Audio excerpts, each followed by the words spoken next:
Hey, what's up everybody, it's the Snooze Stuff. You're gonna have to excuse the lighting for this particular portion of the video. I'm gonna be doing a video today on sort of a technique or a build I've came up with lately for my AGA-S. In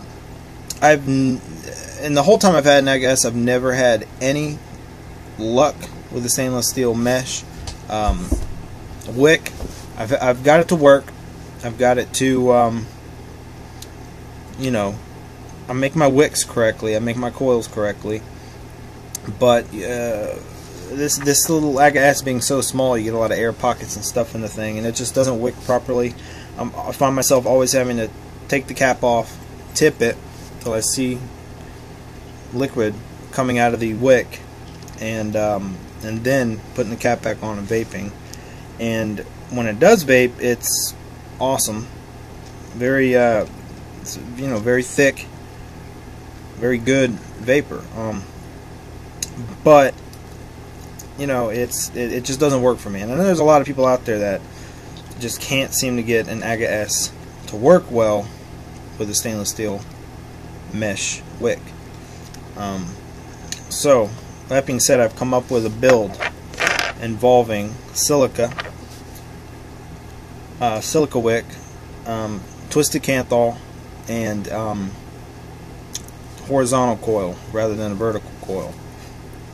So this isn't going to be a, you know, this is how you do it type video, but for this build it's not limited to these things. I'm going to be using 32 gauge Kanthal.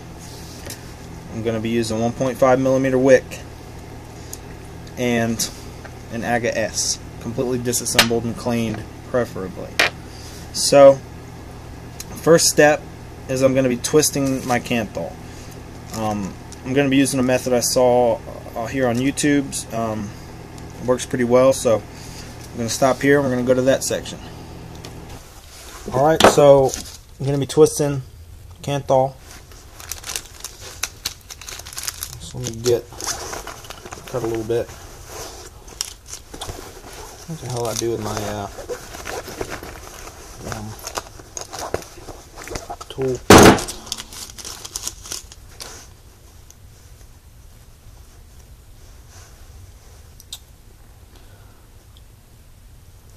No, I mean, you know, there isn't a specific amount that you're going to have to twist. I mean, this is all up to, you know, how much you want to twist.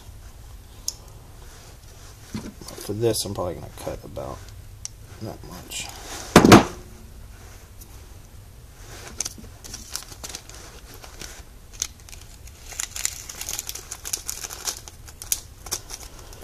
Yeah, I'll sit there, whatever. So for this, of course, you're going to need a drill. You have to put like a little hook in the chuck, like I got right here. Just got this little hook right here. You're also going to need a pair of pliers, needle nose, anything to really hold it down. So you're going to take your Kanthal and sort of pinch the tips together.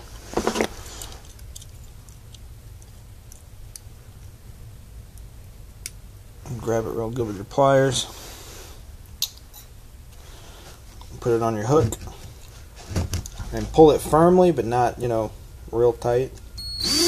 And try to start slow, you know, fairly slow, relatively slow, I guess. Just twist it.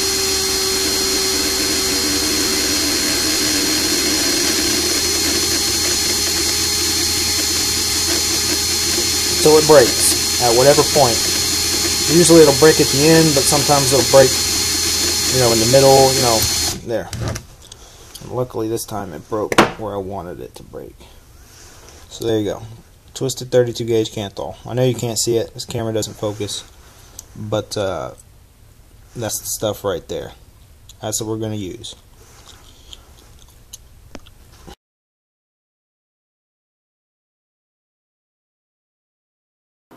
Alright, so for the next portion of this, we're going to make the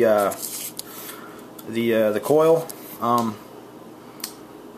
first we're gonna heat our Kanthal right here, and this camera doesn't really focus, so I'm gonna try to keep it, you know, at a decent angle. The best way to sort of flame your Kanthal is to get a little tea light like this. I find this to be the best way to do it. Probably should have done this off camera and probably make more sense. But you don't really need to do this, but I do this with all my Kanthal just because it'll sort of serves two purposes really. You know, gets off any impurities, and it just makes it a little bit more flexible, easy to deal with.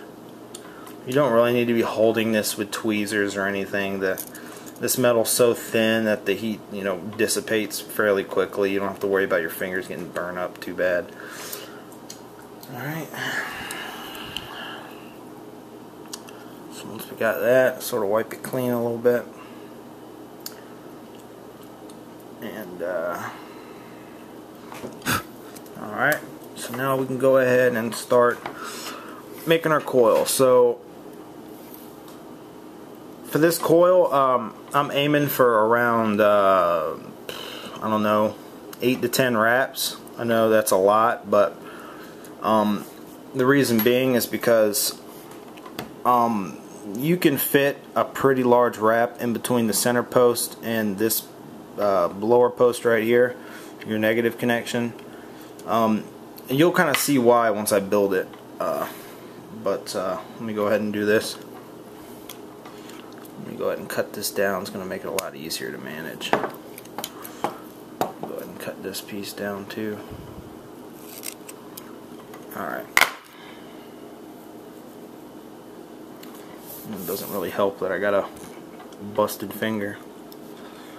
Cut finger rather.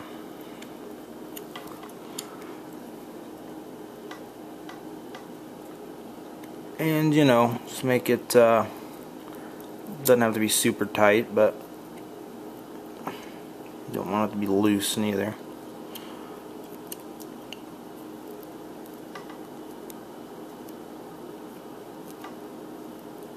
Three, 4, 5.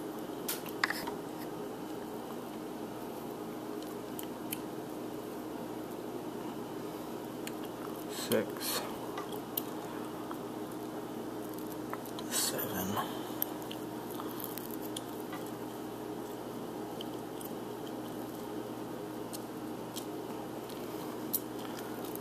8. I'm gonna go with 8, and I'm gonna take this off camera real quick just so I can straighten this up. Alright, so I got my coil straightened up, so now it's time to assemble the AGA here, so we can put this new wrap in there. Go ahead and put my center post in.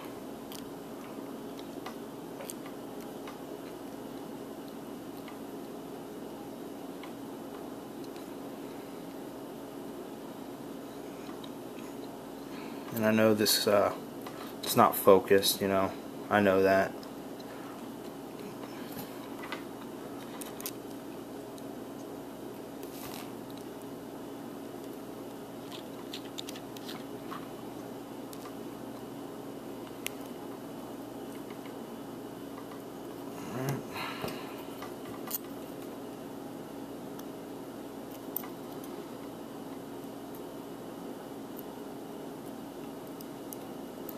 But, you know, kind of hoping you just get the idea of where I'm going with this. The type of wrap I'm doing here, it sort of reminds me of like a phoenix or something. You'll kind of see. Alright, that's good.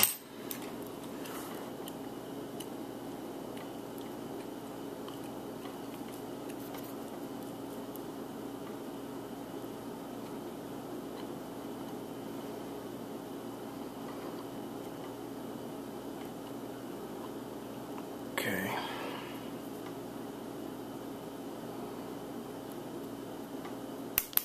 Oops.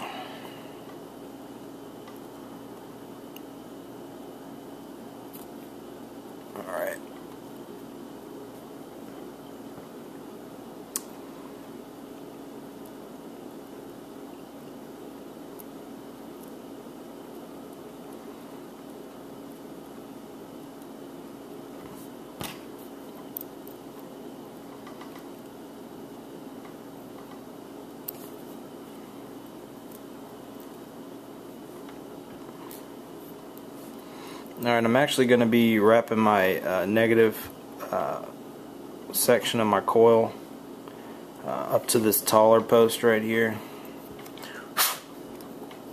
That post right there. Back that out some. Bring this post down. Alright, so I'm gonna do the positive post first. I'm gonna go ahead and sort of make a bend in this so I can hook it, and I'm gonna sort of hook it on the on this end right here.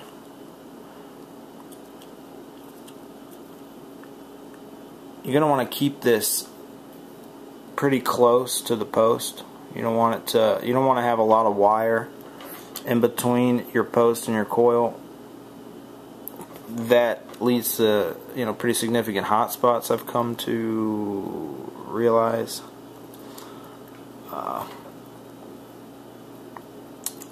And that just has never really worked well for me. So.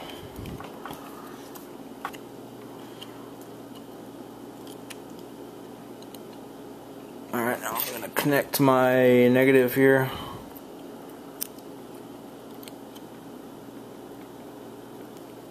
Tighten that down. Alright. Now at this point I'm just going to sort of play with it. Make sure that, of course, I'm not going to get any wires touching anything they're not supposed to touch. Make sure that they're pushed in far enough to where they're not going to touch the cap or anything. And as you can tell, or as you can't tell, it's kind of in sort of a C shape right there. I sort of bent it into a C shape.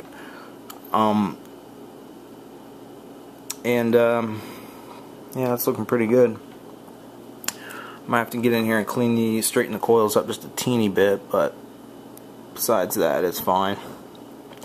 So at this point, I'm going to put my wicks down into my holes here, and put some juice in it, and I'll show you how it does. Alright, so got it all wicked up.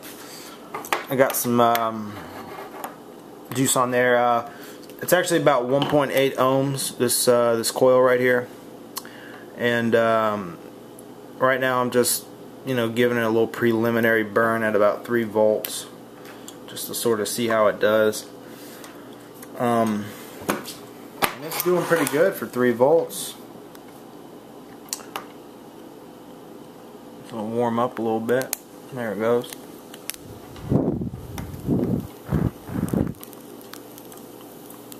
Not too shabby.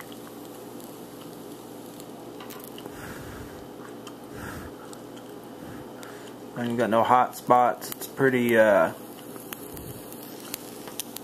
even heat all over, and it's looking pretty good. So I'm going to fill it up and have a vape on it and show you how it does. Alright, so I got the AGA-S here ready to go on my my Ego VB right here. I got it at 3.7 volts, so it's like a pretty standard Ego voltage. She's vaping really good, I'll show you.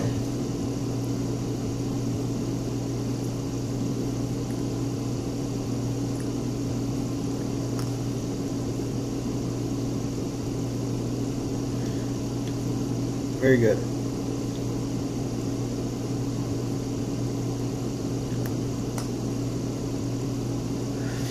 Yeah, I got the tank filled up a little under 2 mils. It's a 100% VG juice.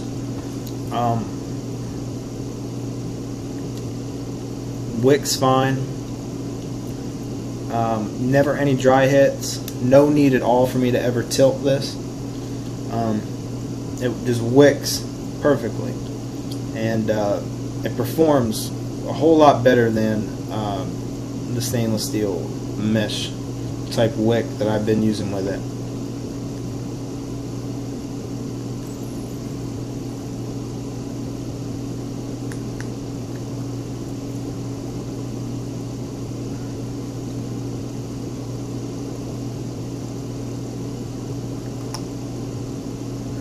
I've tried this current setup with just a regular piece of 32 gauge Kanthal, not twisted, and I didn't really get the same results. I don't know what it is. Maybe the overall lower resistance of a twisted wire, and you know, that and having a lower voltage just seems to make it work better. I don't know, but this setup is probably the best setup I've come up with for this thing. It just works the best.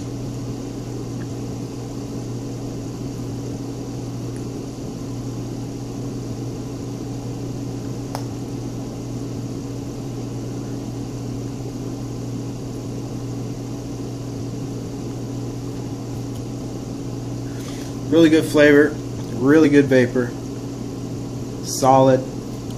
It'll perform this way, you know, for fucking weeks. Never any dry hits. It constantly wicks. You know, it just works, and it works better than stainless steel mesh wick. I'll say it again. For this particular one, in my personal opinion, this is the way to go. So, thanks for watching. Any questions, you know, comments you got, any suggestions? I always like reading them. Respond to just about everything. So, yeah, thanks for watching.